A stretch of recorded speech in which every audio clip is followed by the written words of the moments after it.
Angin berhembus kencang di perbatasan kerajaan Dharmasura, membawa serta bau tanah basah dan ketakutan yang samar. Senapati Bima, komandan pasukan terbaik Dharmasura, berdiri tegak di atas bukit pengintaian. Matanya yang tajam menyapu cakrawala menuju wilayah musuh. Sindukala di belakangnya, ribuan prajurit bersiap. Mereka mengenakan zirah kulit kerbau yang tebal dan membawa tombak panjang yang berkilauan diterpa sinar matahari pagi. Perang ini bukan sekadar perebutan teritori, melainkan pertarungan martabat, sebuah tuntutan balas dendam atas penghinaan yang terjadi satu musim tanam yang lalu. Di tengah hiruk-pikuk persiapan, muncul Kresna, seorang juru tulis kerajaan yang juga dikenal mahir merangkai aksara menjadi gending atau lagu pengobar semangat. Kresna ditugaskan langsung oleh raja untuk mengiringi ekspedisi ini, dengan satu misi utama, menciptakan lagu perang terhebat yang akan membuat musuh gemetar dan prajurit Dharmasura tak terkalahkan. Kresna masih muda, matanya dipenuhi idealisme dan romantisme tentang peperangan, yang selama ini hanya ia baca dalam lontar-lontar sejarah. Ia membayangkan melodi yang heroik, ritme yang menghentak, yang menceritakan keberanian tanpa batas, dan kejayaan yang tak terhindarkan. Senapati Bima yang dikenal kejam di medan tempur namun selalu tenang,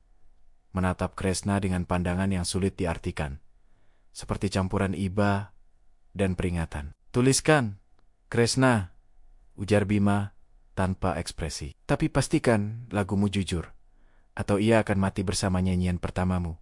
Perjalanan dimulai, membelah hutan jati yang sunyi dan menyeberangi sungai berbatu. Setiap langkah kaki prajurit adalah penanda pengorbanan yang telah mereka tinggalkan di belakang. Kresna berjalan di samping rombongan utama, mencatat setiap detail kecil, tawa para prajurit yang dipaksakan, doa-doa bisu yang diucapkan di pagi hari, dan wajah-wajah yang merindukan rumah. Ia mulai menyadari bahwa perang yang ia bayangkan sebagai epik hanyalah sekumpulan langkah kaki yang lelah menuju ketidakpastian. Malam-malam di perkemahan Kresna habiskan dengan mencoba merangkai nada. Ia memetik kecapinya, tetapi melodi yang keluar selalu terdengar hambar, tak sesuai dengan kekuatan yang diharapkan raja. Ia mendekati beberapa prajurit, mencoba mencari inspirasi dari cerita heroik mereka. Tetapi yang ia temukan hanyalah cerita tentang sawah yang belum dipanen dan anak-anak yang ditinggalkan. Ada prajurit bernama Jaka, yang menyimpan potongan kecil sapu tangan istrinya di balik zirah. Ia bercerita tentang kebun jahe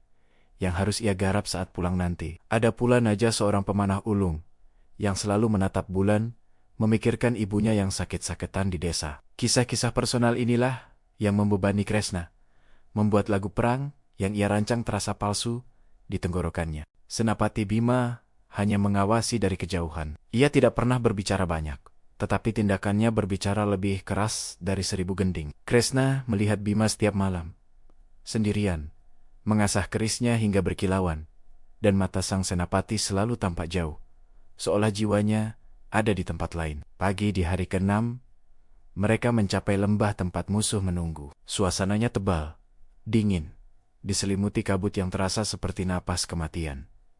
Perintah datang, teriakan menggema, dan dalam sekejap, kekacauan yang terorganisir pecah. Ini adalah pertempuran pertama Kresna. Ia berdiri di belakang garis pertahanan, memegang kecapi yang kini terasa berat dan tak berguna. Ia melihat tombak beradu dengan perisai, suara dentingan logam yang memekakkan telinga, disusul oleh erangan yang tak tertahankan. Darah menyembur, bukan seperti air yang mengalir dalam epos, melainkan cairan kental yang membasahi tanah, bercampur lumpur, dan membawa serta aroma besi. Romantisme perang Kresna hancur berkeping-keping. Itu bukanlah tarian heroik, melainkan pembantaian brutal yang merenggut nyawa secara acak.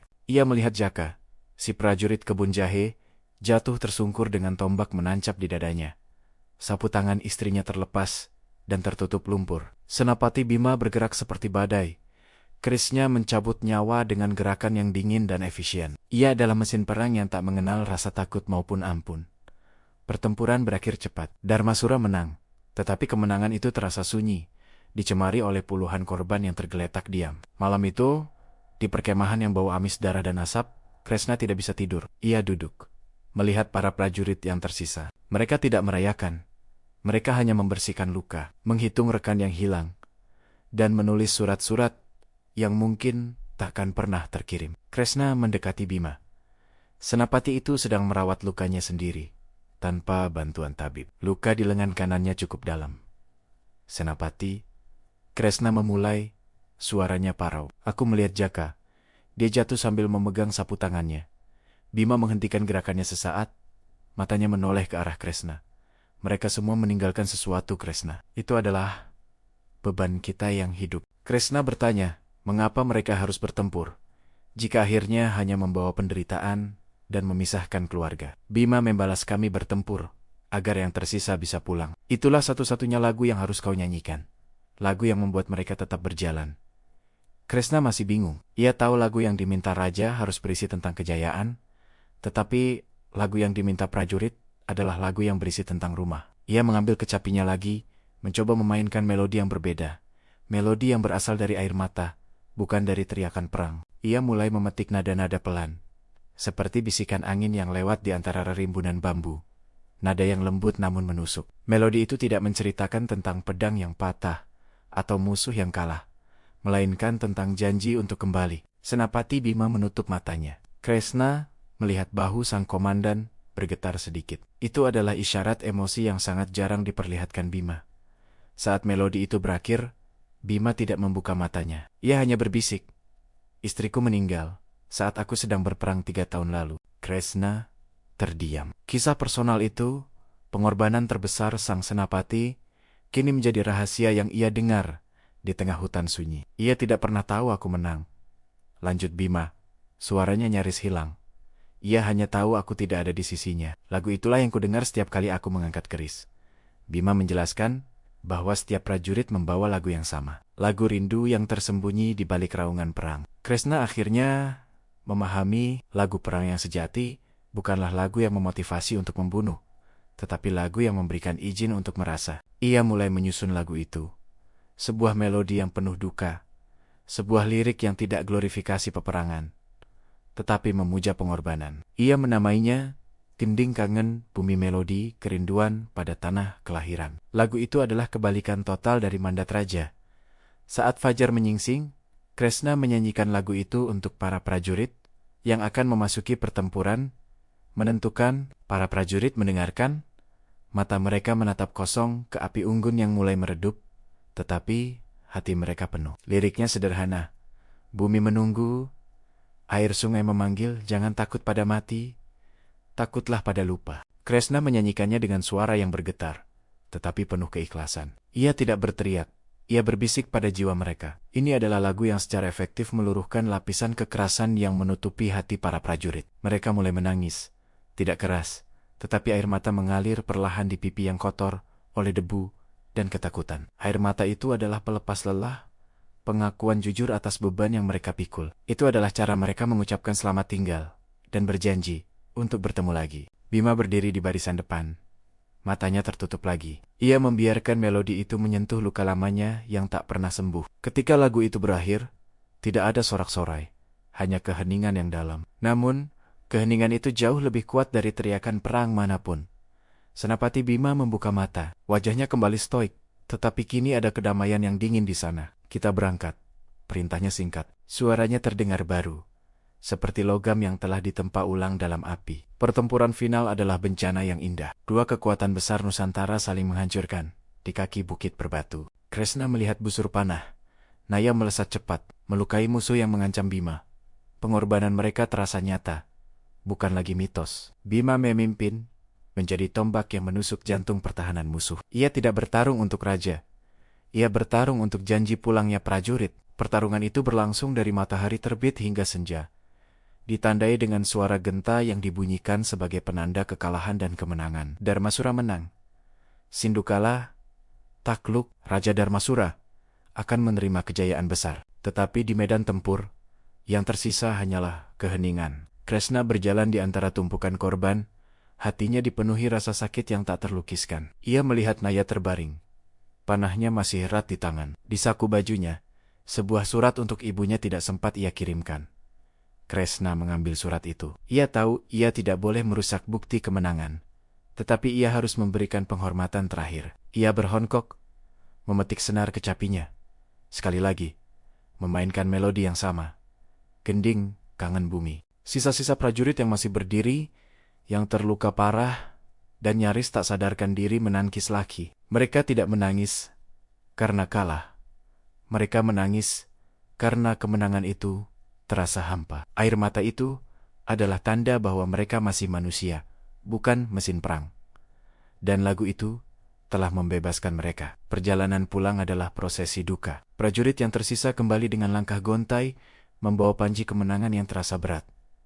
Mereka tidak bersorak. Mereka membawa kerong-kerong rekan yang gugur, yang akan dimakamkan secara terhormat di tanah kelahiran. Sepanjang jalan, setiap malam, Kresna memainkan gending kangen bumi di perkemahan. Lagu itu menjadi ritual wajib, sebuah ruang aman bagi para prajurit untuk melepaskan segala beban dan trauma yang mereka bawa pulang. Senapati Bima tidak pernah meminta Kresna berhenti. Ia bahkan meminta Kresna untuk tidak menyanyikan lagu perang yang heroik lagi. Ia mengerti bahwa kekuatan terbesar pasukannya bukan pada semangat membunuh, melainkan pada keikhlasan mereka dalam berkorban. Ketika mereka memasuki perbatasan Dharmasura, sambutan meriah telah disiapkan. Raja dan pembesar istana menunggu dengan sorak-sorai. Raja meminta Kresna segera memainkan lagu perang yang telah ia ciptakan.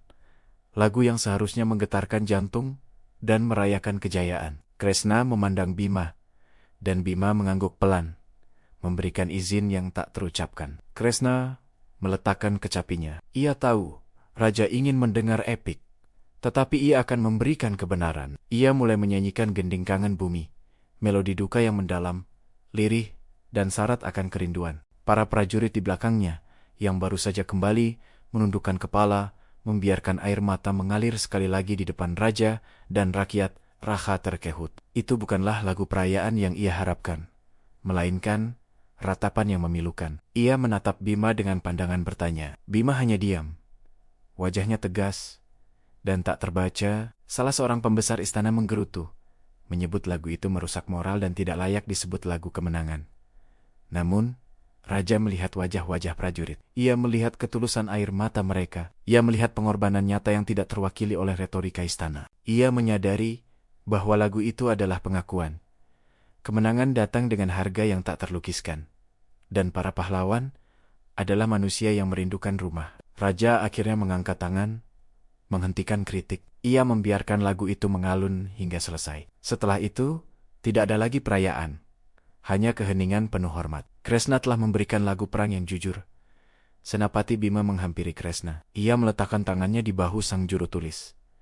Terima kasih, Kresna, katanya. Itu adalah kalimat terpanjang yang pernah ia ucapkan pada Kresna. Kresna menjawab bahwa ia hanya menuliskan kebenaran yang dilihatnya di mata para prajurit. Sejak saat itu, gending kangen bumi menjadi lagu yang selalu dimainkan secara rahasia di barak-barak sebelum pertempuran besar. Ia menjadi lagu yang membuat prajurit menangis.